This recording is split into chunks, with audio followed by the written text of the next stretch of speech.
Assalamualaikum warahmatullahi wabarakatuh.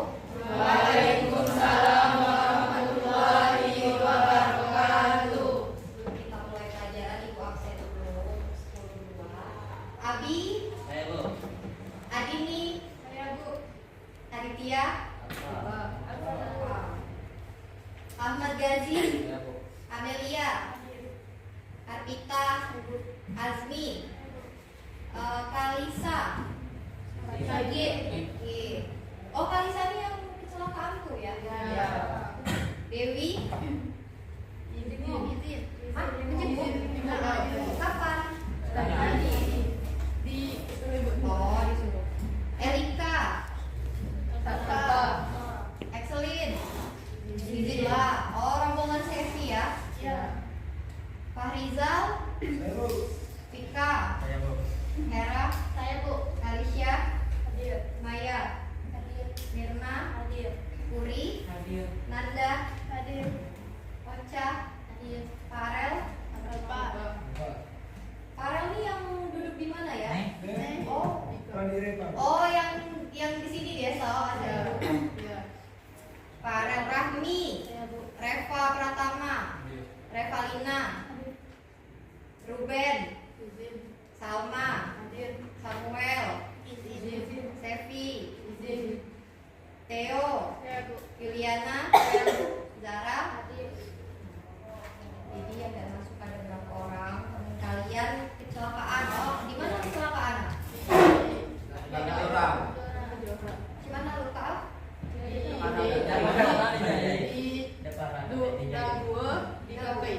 Oh. Kaki. Nah, jadi coba dibuka dulu bukunya. Kemarin kan kita sudah belajar tentang Pancasila Konstitusi ya. Nah, dibuka lagi halaman 60-nya. Halaman 60. Nah, di situ ada tentang Undang-Undang Dasar Negara Republik Indonesia. Jadi, Pancasila itu sebagai pedoman pertama. Ibu ulangi lagi ya yang materi kemarin. Pancasila sebagai pedoman pertama. Pedoman atau kayak fondasi lah, fondasi bangsa Indonesia. Itu Pancasila. Terus selanjutnya ada konstitusi. Konstitusi itu ada yang tertulis, ada yang tidak tertulis. Konstitusi tertulis, contohnya ini, nih. Ini konstitusi nih. Kalau kalian tidak ada buku nih, coba kalian buka di HP-nya masing-masing, kan kalian ada. Cari tentang Undang-Undang Dasar Negara Republik Indonesia tahun 1945. Kalau hukum konstitusi yang tidak tertulis, itu contohnya pidato kenegaraan. Presiden yang pidato 17 Agustus tuh, itu hukum tidak tertulis. Selanjutnya ada hukum adat. Kalian ruahan, kalian maulud nabi itulah hukum adat. Kalau tidak diselenggarakan kenapa? Pasti sepi kan, masyarakat juga pasti, wih sepi hari ini tidak ada acara maulud, biasa tiap tahun ada. Sama juga dengan perang ketupat. Waktu zaman Covid kan tidak ada kan? Dan udah mungkin perang ketupat online. Sudah. Apalagi di sini kalau hukum tidak tertulis, hukum adatnya nganggung. Nah, kalian ke masjid-masjid nganggung. Di sini juga ada kemarin kan? Nah, itu contohnya. Selanjutnya ada norma. Norma kalian pasti lah belajar pakai TP. Norma hukum, agama, kesusilaan, pertemanan. Norma hukum sanksinya apa?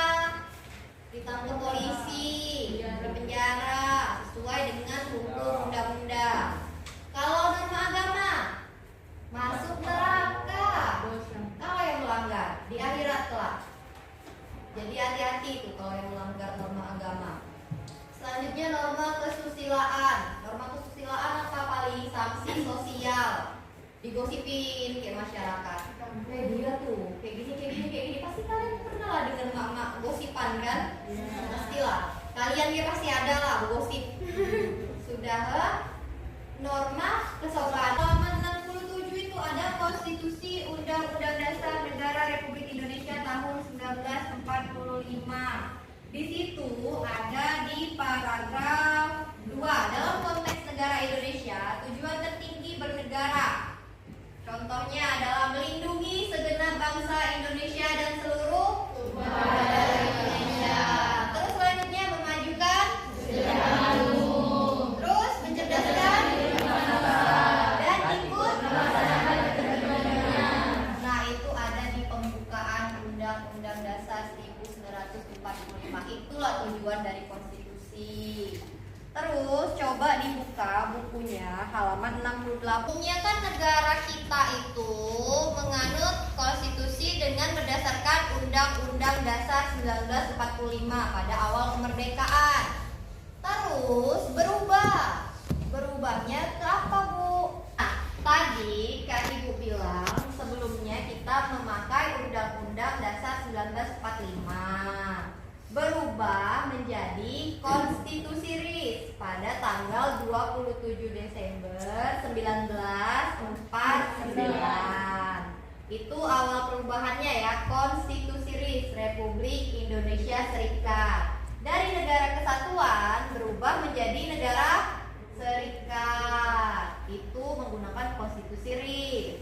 Selanjutnya berubah lagi dari Konstitusi RIS pada tahun 1949, berubah menjadi UUDS, Undang-Undang Dasar Sementara tahun 1950. Tanggal berapa, Bu? Tanggal 17 Agustus 1950. Itu UUDS-nya. Terus menyebabkan perubahan dalam ketatanegaraan Indonesia, yaitu kembali ke negara kesatuan yang berbentuk republik. Sistem pemerintahannya dari yang sebelumnya presidensil menjadi parlemen. Nah, ingat, presidensil, parlemen.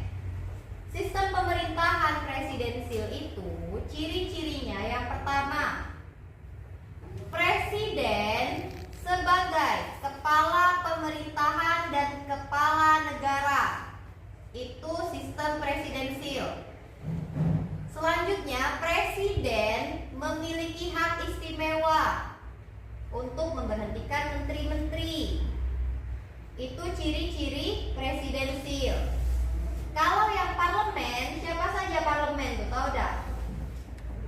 Parlemen itu MPR. Itu parlemen. Jadi kalau yang parlementer, ciri-ciri yang pertama adalah parlemen sebagai kepala pemerintahan, sedangkan presiden sebagai kepala negara. Kalau yang presidensil tadi kan presiden dua-duanya kan, kepala pemerintah dan kepala negara. Kalau parlemen, parlemenlah sebagai kepala pemerintahan, sedangkan presiden sebagai kepala negaranya. Itu ciri-ciri yang pertama untuk parlemen. Kalau yang kedua, ciri-ciri untuk parlemen, anggota parlemen lah yang memiliki hak istimewa untuk memberhentikan menteri-menteri. Itu ciri-cirinya. Nah, selanjutnya, akhirnya pada 5 Juli 1959 Presiden mengeluarkan dekret presiden. Siapa yang tahu dekret presiden apa? Apa saja? Ada 4 iko. Ada 4 macam dekret presiden. Intinya dekret presiden. Ada yang tahu? Belum ya? Belum tahu.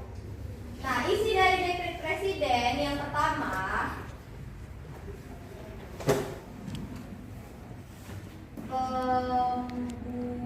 pembubaran konstituante. Yang kedua, berlakunya kembali Undang-Undang Dasar.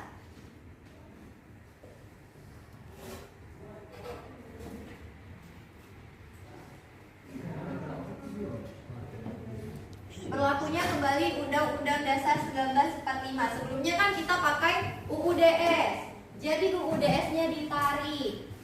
Tidak berlakunya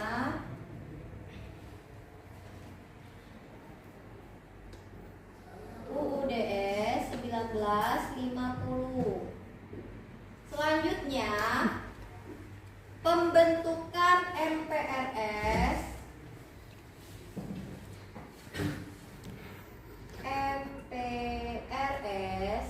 dan DPAS. MPRS itu Majelis Permusyawaratan Rakyat sementara. Kalau DPAS, Dewan Perwakilan Agung sementara. Jadi inilah dekret presiden.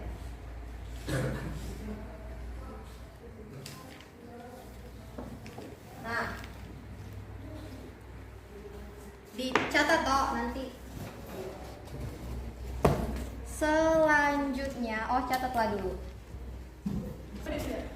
Nah, jadi Undang-Undang Dasar Negara Republik Indonesia tahun 1945 di dalam kehidupan sehari-hari itu, contohnya ada hak asasi manusia pada pasal 28A sampai 28J. Itu tentang hak. Kalau yang tentang hak dan kewajiban sebagai warga negara, pasal 27. Pasal 27 ya. Selanjutnya, untuk agama, pasal 29. Kalau untuk bela negara, pasal 30. Isinya, tiap-tiap warga negara berhak dan wajib ikut serta dalam upaya bela negara. Itu isi yang bela negara. Kalau yang pendidikan dan kebudayaan, pasal 31 dan 32. Terus yang ekonomi dan kesejahteraan sosial, pasal 33. Kalian ini tidak konsen. Coba nih kita main loh. Kita main. Tahan. Dan kalau ibu bilang tepuk tangan 2 kali, kita tepuk tangan lah seberapa kali ibu bilang. 2 kali kan? 2 kali. Tangan. Kalau ibu bilang cuma 2 kali, atau ibu bilang tidak ada tepuk tangannya, jangan tepuk tangan. Lalu, coba kita ulang. Coba kita contohin. Tepuk tangan 1 kali. 1 kali. 1 kali. Kan tidak ada tepuk tangan. Nah, berarti kalau ibu bilang tepuk tangan 1 kali, tepuk. Kalau ibu cuma bilang 1 kali, jangan tepuk tangan. Paham? Coba di mengecek konsentrasi. Ya. 1, 2, tepuk tangan 2 kali. 2 kali. Alhamdulillah. Coba tepuk tangan dulu. Nah, selanjutnya untuk mengevaluasi kalian telah ngerti apa loh? Kita main permainan. Nama permainannya talking stick. Talking stick. Jadi nanti misal nih, ibu kasih ini ke Theo. Nanti kalian nyanyi lagu apa biasanya? Garuda Pancasila. Apal ya? Apal lah. Garuda Pancasila dari Theo. Garuda Pancasila sampai nih berhenti di ibu tanya sika. Oke? Nah, yuk. Lagu Garuda Pancasila 1, 2, 3. Garuda Pancasila, akulah pendukungmu, patriot proklamasi, sedia berkorban untukmu. Pancasila dasar negara, rakyat adil makmur sentosa, pribadi bangsaku. Ayo maju, ayo maju, majulah Salma. Ayo Salma, ibu tanya. Kalau kita tadi bahas konstitusi ya, kalau turunan konstitusi itu apa-apa saja? Turunan konstitusi tertulis, perpu, perpres, pp, dan lain-lain. Nah, terus? Turunan konstitusi tidak tertulis, hukum adat. Nah, benar. Tepuk tangan dulu untuk Salma. Cek yuk, kita cek sekalian nih. Dari sini. Ayo dari cowok nih pula. Tadi 1, 2, 3. Halo Bandung, ibu kota periangan. Halo Bandung, kota kenang-kenangan. Sudah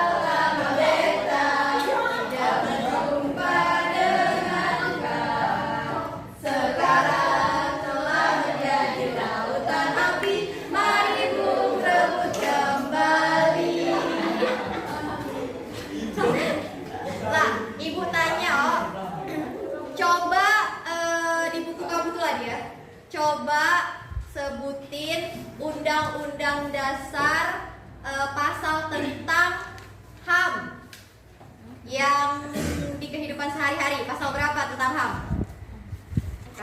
Ayo, siapa yang bisa bantu? Nih, ayo, siapa? Nih, pasal 28A sampai 28J.